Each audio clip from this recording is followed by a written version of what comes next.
El siglo XIX llegaba a su fin.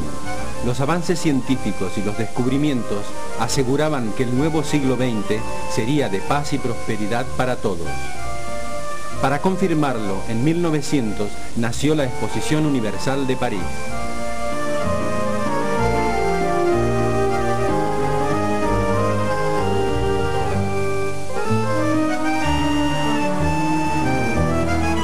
Más de 50 millones de visitantes se quedaron boquiabiertos.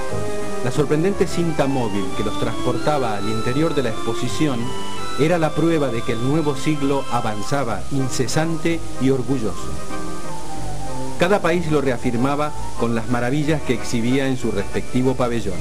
Gran Bretaña exponía su industria pesada, Alemania su asombrosa inventiva mecánica y Estados Unidos su desparpajo de nueva potencia.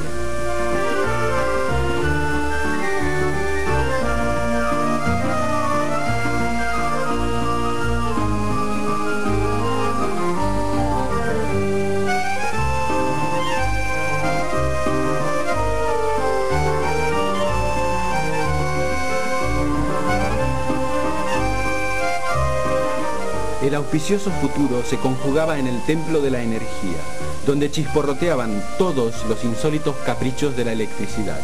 La gran reina era la lamparita eléctrica.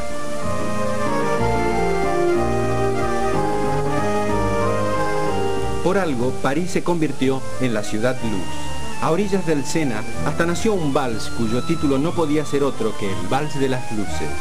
¿Quién podía dudar de un siglo que nacía rodeado de tanto esplendor?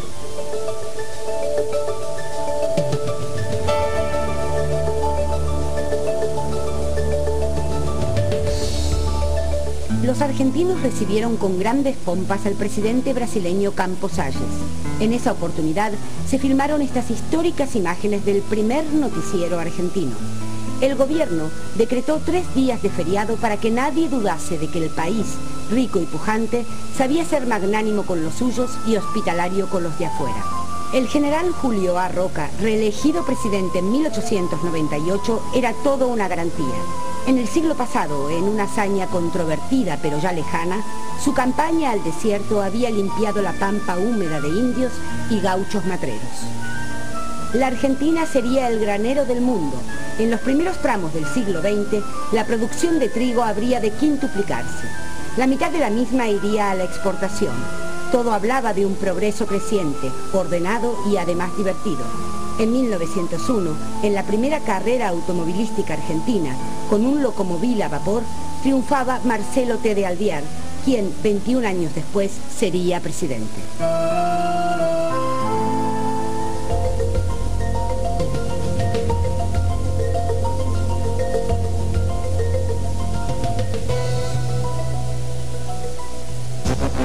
El 12 de junio de 1900, el Parlamento alemán aprobó una ley para potenciar la Marina de Guerra. Alemania no iba a ser menos que las otras potencias. El control del mar era la llave del dominio del mundo, y el mundo no era más que un suculento mercado a merced del más fuerte. El Kaiser Guillermo II, un monarca culto y conversador, estaba dispuesto a tocar todos los temas, menos el de su política de rearme. Gran Bretaña sintió que sus intereses coloniales podían peligrar.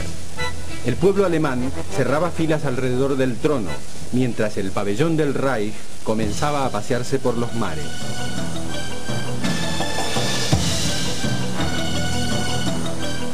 Gran Bretaña buscó aliados.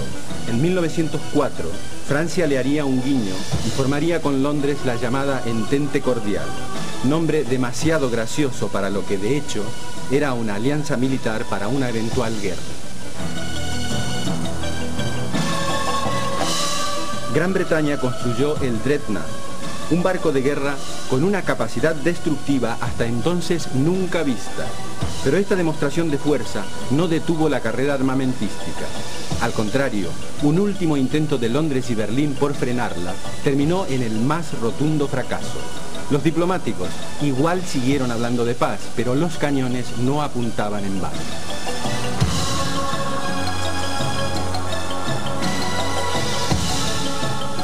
Los zares de Rusia no quisieron quedar al margen de la partida y se unieron al pacto franco-británico. De este modo, la entente cordial pasó a llamarse Triple Alianza, la misma que en 1914, en la Primera Guerra Mundial, se enfrentaría a Alemania.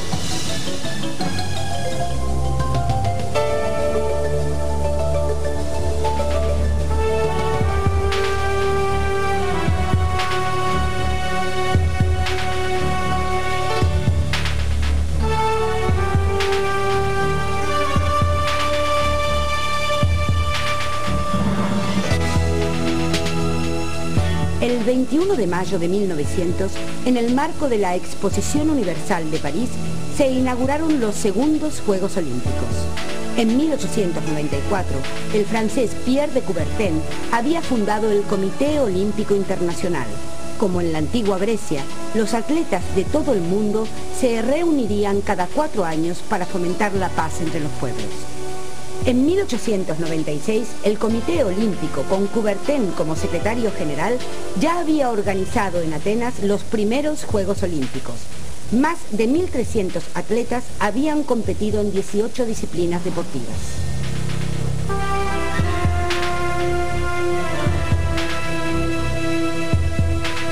En los primeros Juegos Olímpicos del siglo XX compitieron las mujeres por primera vez. El equipo de Estados Unidos obtuvo 4 victorias. El atleta Alvin Kranzlein venció en 110 y 200 metros valla, en sprint de 60 metros y en salto de longitud con 7 metros y 18 centímetros. En salto de garrocha venció el también norteamericano Irving Baxter, quien superó el listón situado a 3 metros y 30 centímetros.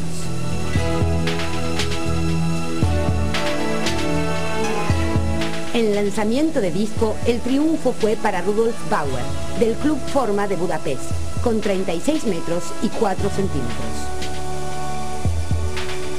En 1904, la tercera edición de los Juegos Olímpicos también se inauguró en el marco de una exposición universal, la de St. Louis, en Estados Unidos. A pesar del poco profesionalismo, hubo una novedad. El deporte fue utilizado por primera vez con fines publicitarios.